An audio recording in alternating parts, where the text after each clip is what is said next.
Tahukah kamu bahwa ada momen yang sangat mengejutkan dalam sejarah ketika Adolf Hitler, seorang diktator yang dikenal akan kekejaman dan perang, pernah dinominasikan untuk menerima Nobel Perdamaian? Momen ini muncul pada tahun 1909 ketika seorang anggota parlemen Swedia bernama Erik Brandt mengambil langkah yang tidak terduga dengan mengajukan nama Hitler sebagai kandidat penerima penghargaan tersebut. Ini adalah awal dari sebuah kisah yang membingungkan dan penuh ironi. Nominasi ini meskipun terdengar gila, sebenarnya bukanlah sebuah tindakan serius.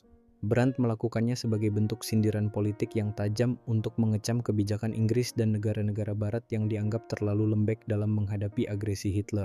Pada saat itu, banyak yang merasa frustasi melihat kekejaman yang terjadi di Eropa, dan penamaan Hitler sebagai calon penerima Nobel Perdamaian adalah cara untuk memprotes lambannya respons terhadap situasi tersebut.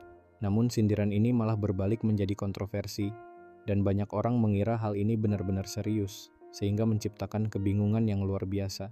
Sayangnya, situasi tersebut mengarah pada momen yang sangat konyol dan dramatis dalam sejarah penghargaan Nobel.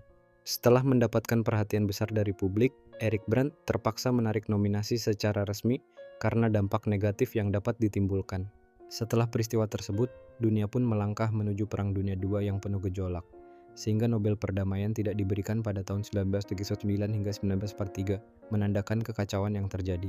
Saat perang mereda dan dunia berusaha untuk memperbaiki diri, Komite Nobel menjadi lebih berhati-hati dalam proses seleksi agar situasi serupa tidak terulang kembali. Kisah ini membuktikan betapa berlipat ganda ironi dan keanehan dalam sejarah. Diktator paling kejam abad ke-20 yang dianggap sebagai simbol penindasan dan kekejaman, bahkan pernah masuk dalam daftar nominasi penghargaan yang mengusung harapan untuk perdamaian. Ingatan akan kejadian ini membawa kita merenung tentang bagaimana sejarah seringkali dipenuhi dengan kejutan dan hal-hal tidak terduga. Momen-momen tertentu mengajarkan kita tentang pentingnya kritis terhadap situasi politik dan bagaimana sebuah langkah bisa mengarah pada konsekuensi yang jauh lebih besar dari yang bisa kita bayangkan. Untuk lebih banyak fakta yang mengejutkan dari sejarah, jangan ragu untuk mengikuti perjalanan pengetahuan ini.